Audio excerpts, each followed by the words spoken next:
जय श्री राम। वृषभ राशि वालों, मैं आपका पूरा मई का महीना अच्छे से समझाता हूँ, बहुत ध्यान से समझाता हूँ। पहले ने अप्रैल की बात सुन लो, बहुत इंपॉर्टेंट, जिससे आपको विश्वास हो जाए कि यार इस लड़के को कितनी अच्छी नॉलेज है। ठीक है ना। आप तो ऐसे विश्वास कर लोगे यार, ऐसे थोड़ी सब पे विश्वास कर लेते हो। लेकिन मैं आपको ना जो सच घटना है ना वो उसी के बारे में बताऊंगा। ऐसा नहीं कि अब अच्छा होगा अब अच्छा होगा, जो सच है वो सुनो आप।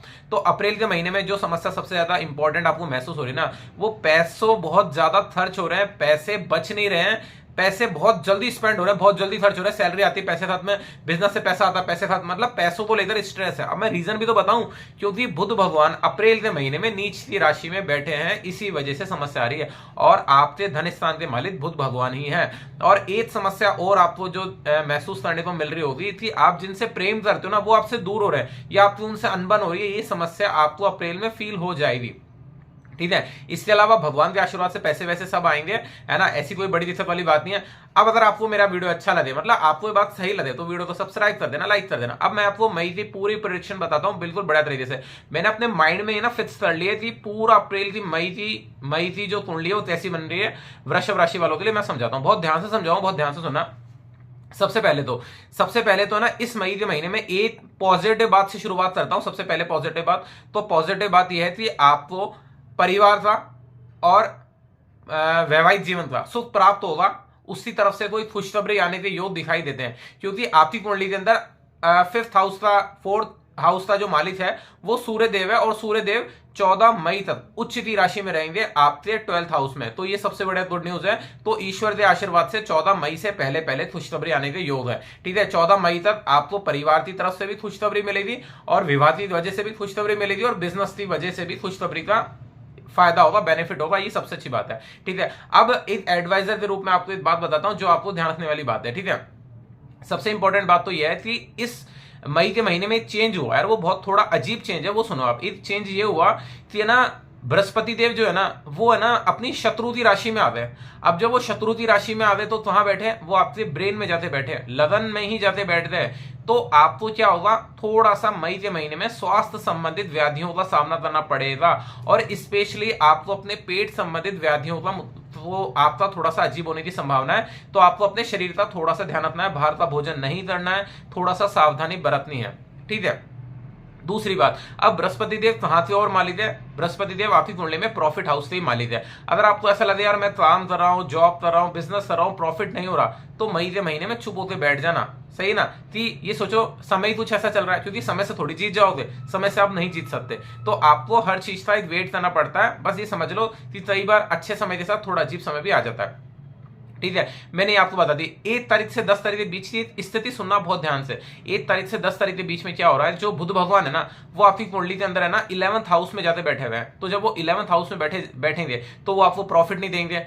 अब बृहस्पति देव नीच की राशि में आते बैठते तो वो आपको प्रॉफिट ही देंगे, और ये दोनों के दोनों एक ही काम करेंगे। सबसे इंपॉर्टेंट बात है, ये दोनों आपसे पैसे खर्च करवाएंगे, पैसे खर्च करवाएंगे। पैसों को लेकर स्ट्रेस होगा, बहुत ज्यादा पैसे खर्च हो रहे हैं, धन को लेकर पैसे वेस्ट होंगे। तो कोशिश करना 1 तारीख से 10 तारीख के बीच में आपको पैसे कम से कम खर्च करना है। ये चीज का आपको ध्यान रखना है।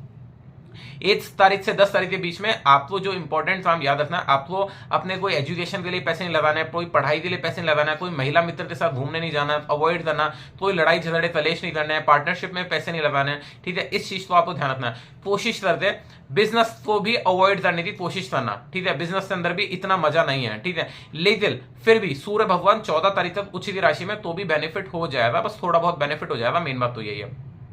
अब बात करते हैं अपन 11 तारीख से 20 तारीख के बीच की। सुना बहुत ध्यान से।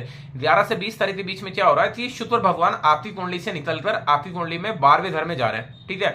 तो जब वो 12वें घर में जा रहे हैं तो क्या सीन होगा, वो भी खर्चे करवाएंगे यार आपसे। मतलब मई के महीने में खर्चे हद से ज्यादा है, हद से ज्यादा खर्चे नहीं कहूंगा, हद से ज्यादा खर्चे है।